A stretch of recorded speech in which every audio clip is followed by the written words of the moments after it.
आणि ती मुलगी एका घराच्या समोरच्या वट्ट्यावर पायऱ्यावर बसलेले आहेत. जाताना पाहुणे त्या लेकराच्या डोक्यावरून हात फिरवायचे, निघून जायचे. एक बोलू का, तुम्ही मुंबईला राहता पण तुम्हाला अनुभव येतो, आपलं गेलं ना जगातले सगळे नाते संपले एवढं लक्षात ठेवा. बापच मोडकी तोडकी भाकर करायचा आणि त्या लेकराला कुस्करून खाऊन घालायचा दुधामध्ये. 2-3 दिवस झाले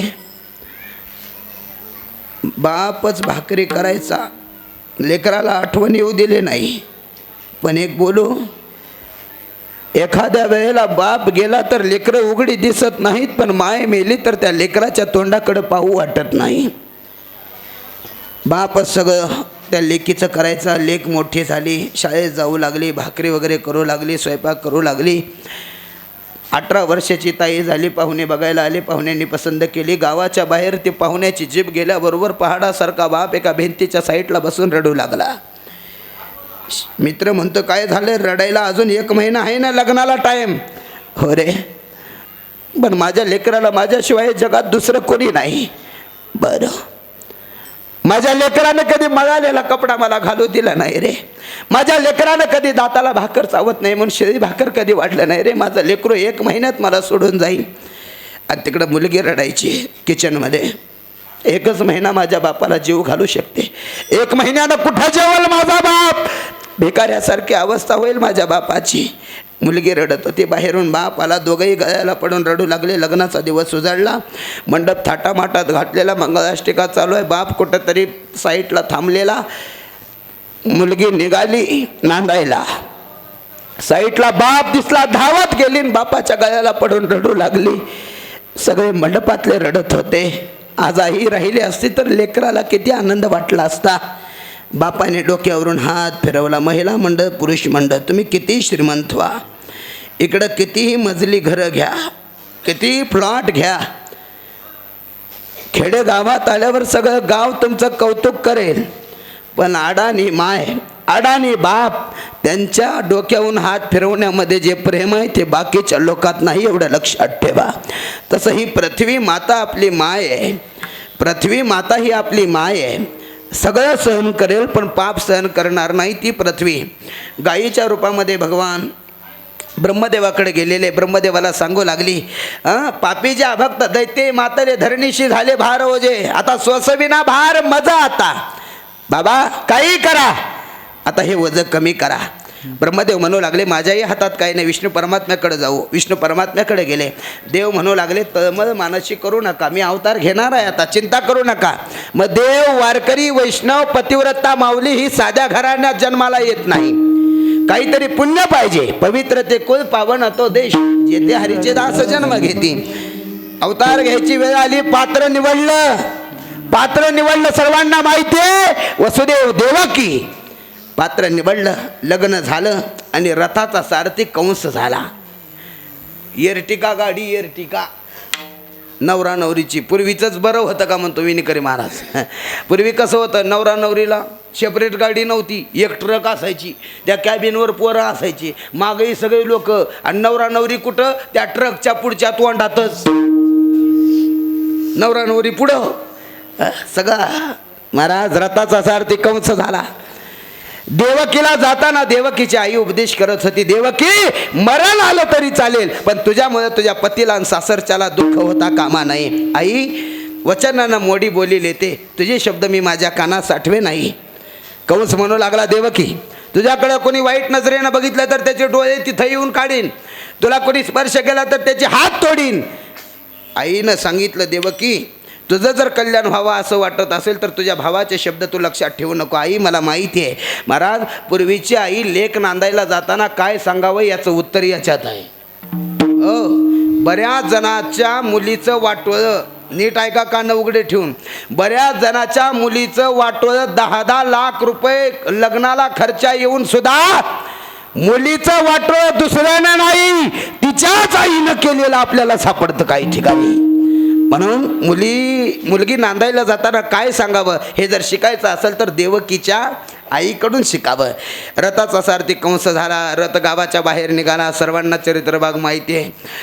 आकाशवाणी झाली आणि आकाशवाणी काय सांगू लागलीस कंसाला, आकाशाची वाणी सांगितसे कंसा मानी हा बोलण्याचा मानी हा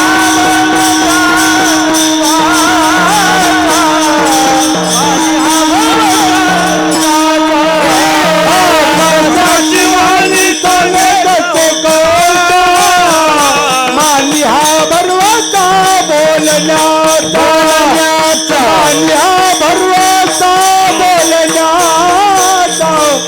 मानी हा भरवसा बोलण्याचा आकाशाची वाणी सांगितसे कंसा मानी हा बोलण्याचा मानी हा भरवसा बोलण्याचा आकाशाची वाणी सांगितसे कंसा मानी हा भरवसा बोलण्याचा मानी हा भरवसा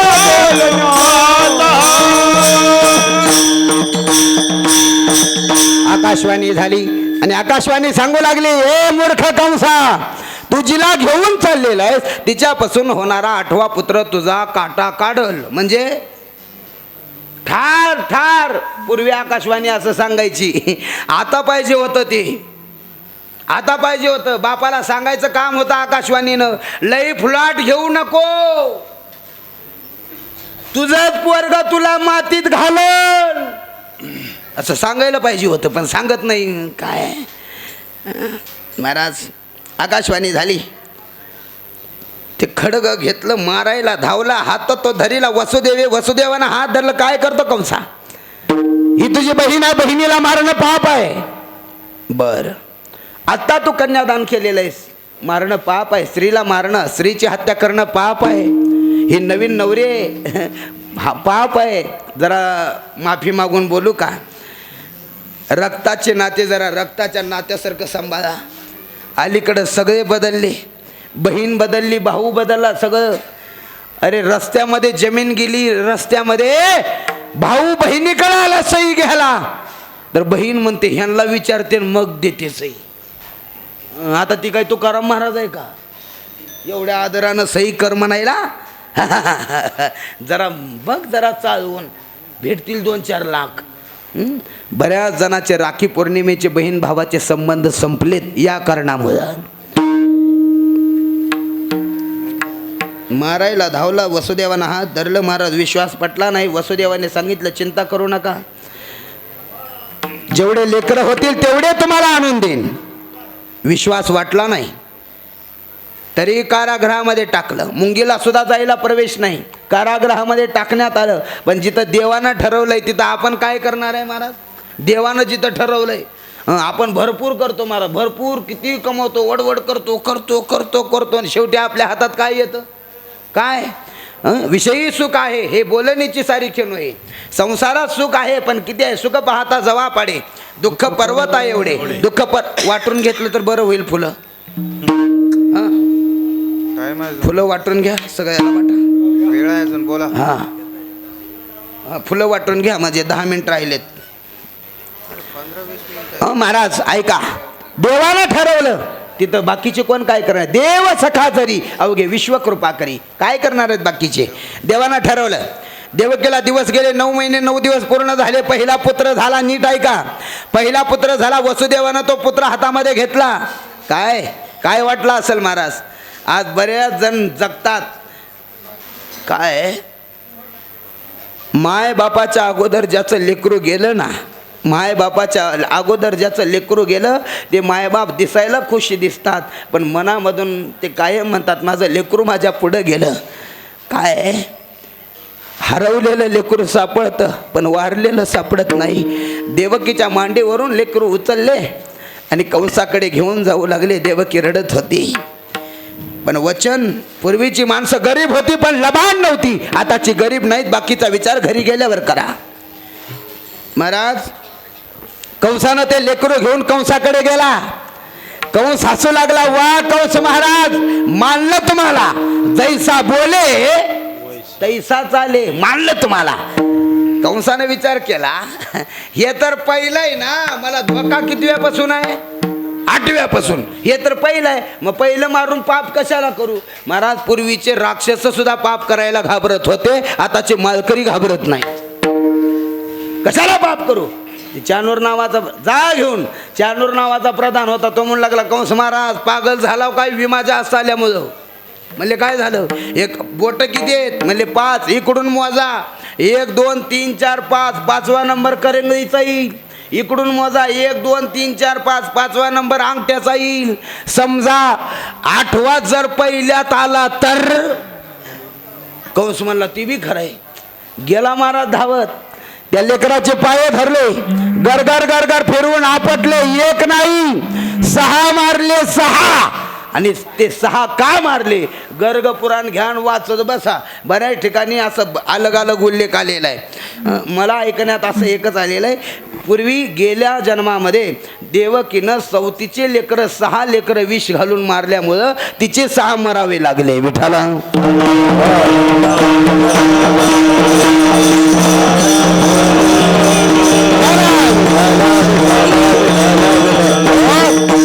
आपलाच कर्म आपल्या पुढे उभा टाकतं. आपलं कर्म. अजून किती मिनिट आहेत?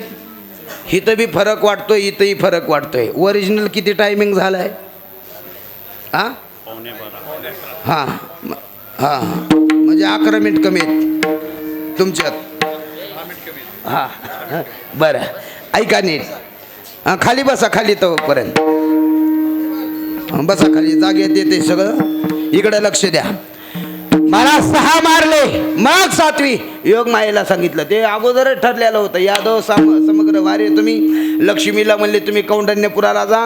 आणि मग शेषाला देव प्रार्थना करू लागले, शेषा आता आपल्याला अवतार घ्यायचा आहे. ती शेषनाग म्हणू लागले तुमचं तुम्ही एकटं जावा. का एकटं जावा? एकटं. एखाद्या माणसानं जर म्हणलं ए चल, म्हणले कुठं? चल आपण गेट ऑफ इंडियाला फिरून येऊ, तिकडं समुद्राच्या काठावर चल. एवढ्या लांबून नेलं महाराज. काही भाग चालवत नेलं, काही भाग लोकलनं रेल्वेनं नेलं. असं निघाले आणि गेल्याबरोबर नुसतं समुद्राच्या काठावर फिरवलं आणि तसंच घेऊन आलं. आणि पुढं 4-5 दिवसानं तो त्याच मित्राला म्हणू लागला ए चल समुद्राच्या काठावर फिरून येऊ. ती मित्र म्हणला तुमचं तुम्ही जावा. का नुसतं जाऊन माघारी आणि तो आईस्क्रीम चारत नाही, काय करत नाही. तसे शेषनाग म्हणू लागले देवा तुम्ही एकटंच अवतार घ्या. का गेल्या अवतारी मी लक्ष्मण झालो होतो, 14 वर्ष फिरलो, आणि तुमच्या बरोबर 14 वर्ष मला उपाशी मारावं लागलं. आता तुमचं तुम्ही एकटा अवतार घ्या. देव म्हणू लागले गेल्या अवतारामध्ये लक्ष्मणा म्हणजे शेषा तू लहान होतास आणि मी मोठा होतो. शास्त्राचा असा नियम आहे, मोठ्या भावाचं लहान भावानं ऐकायचं असतं. आता या अवतारात तू मोठा हो आणि मी लहान होतो. आता तू वडील होई गात्रज्ञा, पाळीना मी आज्ञा तुझी पाळीना मी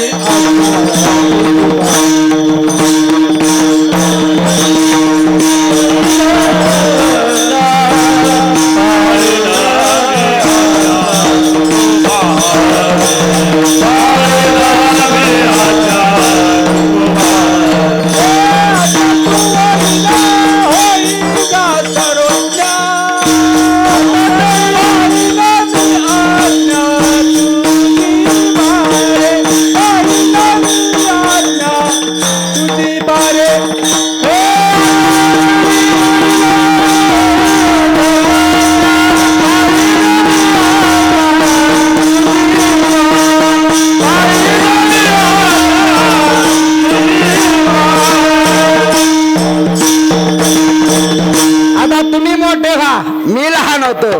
पाळीना आज्ञा तुझी बा, तू सांगितलेलं मी सगळं ऐकेन. मग आता तू पुढे चल, पुढे चल. देवकीच्या गर्भात राहा. मागून मायेला पाठवतो आणि माया तिथून तुला काढेल आणि कुठं नेईल? रोहिणीच्या गर्भाकडे घेऊन जाईल. हे सगळं महाराज खेळतो येण्याची खेळावा. हे आपल्याला असलं जमतंय का बघा. काही काही लोकांनी लई चतुरपणा केले, काही काही जणांनी लई चतुर लई 75 पूर्ण नसताना सुद्धा एसटीत म्हाताऱ्याची संख्या वाढली. ओरिजिनल वय बघावं आणि जर कमी निघालं तर तिथंच मिरगुडीच्या फोकानं हाणावं. नाही नाही नाही, डुप्लिकेट करून घेतलं ना आपण. हां नाही नाही तिथं तसं नाही. पण असे जे खेळ आहेत ना हे देवानंच खेळावं. सगळं देवाच्या हातात आहे सगळे. काही माणसं देवाला उल्लू बनवायच्या नादात आहे. देवाला एक जणानं ठरवलं काय देवाकडाला ए मारुती राया मुलगा होऊ दे तुला 3 वर्ष शेत बटईनं देतो. 3 वर्ष बटई म्हणजे निम्मा वाटा. मारुतीला वाटला असा भक्त पहिल्यांदाच आलाय.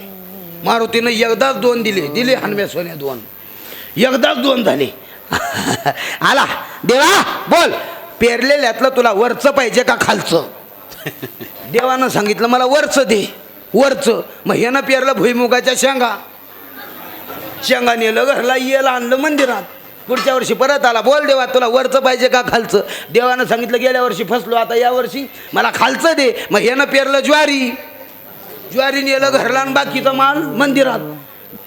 देव चतुर झाले. आता देवानं विचार केला आता आपण अलग मागायचं. 3ऱ्या वर्षी परत आला बोल देवा तुला वरचं पाहिजे का खालचं. देवानं सांगितलं मला वरचंही दे खालचंही दे. यानं पेरलं मका कुठं लागते भरमादात. देवाला चतुराई पण देव चतुरातो शिरोमणी. देव चतुराचा शिरोमणी. देवानं ते अल्टर केलं महाराज.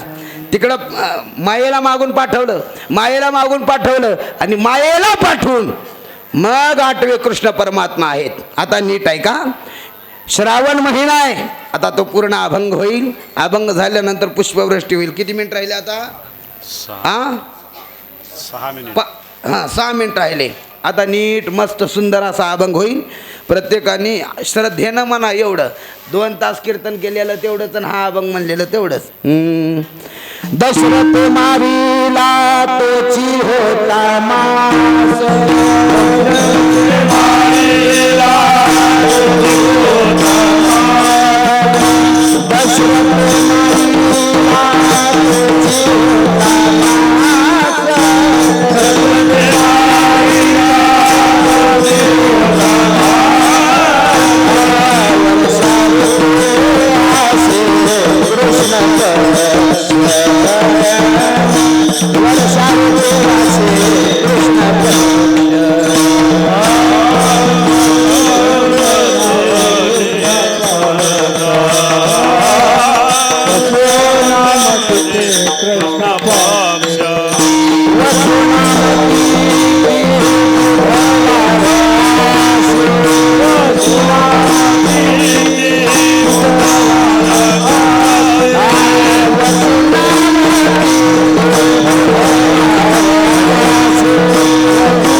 अनुकूल सर्वांचे जे मूळ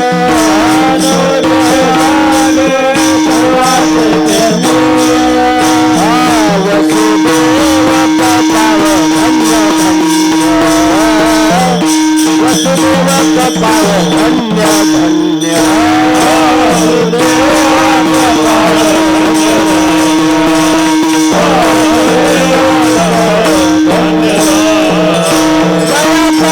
वंश तयासी आनंद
गोपाला गोपाला देवकी नंदन गोपाला गोपाला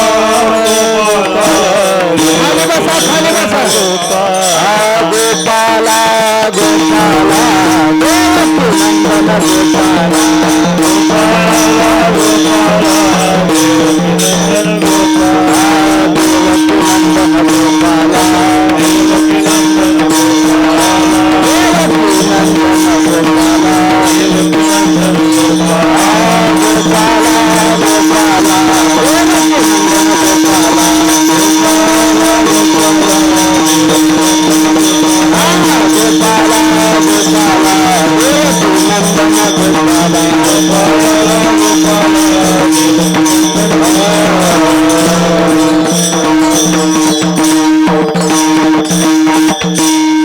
कृष्ण परमात्म्याचा अवतार झालेला आहे आणि कृष्ण परमात्म्याने जे काही लीला वगैरे केले सर्वांना माहिती आहे.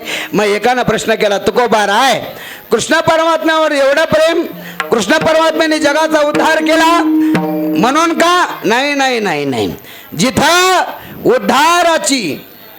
उद्धाराची स्थिती माझ्या आईवडिलाकडून सुद्धा लवकर भेटली नाही ते नातं माझ्या कृष्ण परमात्म्याचं. मग तुकोबा राय नेमकं कृष्णाचं आणि तुमचं नातं काय? कृष्ण माझी माता, कृष्ण माझा पिता, कृष्ण माझी माता, कृष्ण माझा पिता. माझी माता,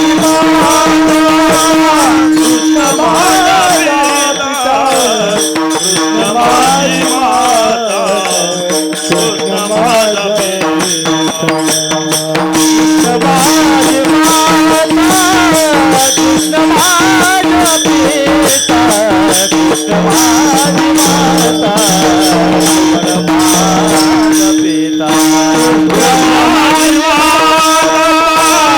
कृष्ण माझा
नीट आहे का?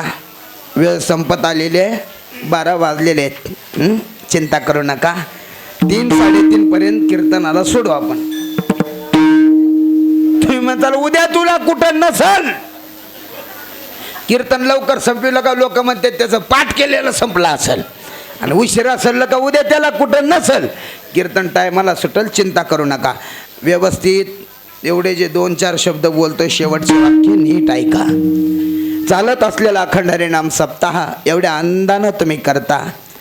एकच सांगतो सर्वांच्या चरणावर, जेवढे पुढं होऊन सप्ताह करणारे आहेत, आमचे घंटे साहेबांनी मला फोन केले आणि त्यांना निवृत्ती महाराज जांभळवाडीकर महाराज म्हणजे आपल्या काल्याचे कीर्तनकार त्यांनी सांगितले, आणि त्या योगानं मला इथे सेवा करण्याचं भाग्य प्राप्त झालं. नीट ऐका महाराज, एवढा मोठा उत्सव तुम्ही करता, आणखीन एक नियोजन करा. आम्हाला हार घालू नका, आम्हाला शाल देऊ नका, आमचा सत्कार करू नका, पण तेवढे एक काम करा. 1 रुपयाचा सुद्धा खर्च नाही तुम्हाला. आपल्या या क्रांतीनगरमधल्या मुली, नीट ऐकत आहे ना, आपल्या या क्रांतीनगरमधल्या ज्या मुली आहेत, आपल्या क्रांतीनगरमधल्या मुली पाडव्याला बोलू नका, दिवाळीला बोलू नका, पण आपल्या या सप्त्याहाला मुली बोलवत जा. का? तुम्ही मायबाप जोपर्यंत जिवंत आहात, तुमचं लेकरू 7 दिवस इथं आनंदानं राहील मुंबईमध्ये. 11 पर्यंत कीर्तन ऐकेल. 11 पासून 1-2 वाजेपर्यंत लेक सासरकडच्या सुखदुःखाच्या गोष्टी मायबापाच्या पुढे सांगेल. 7 दिवस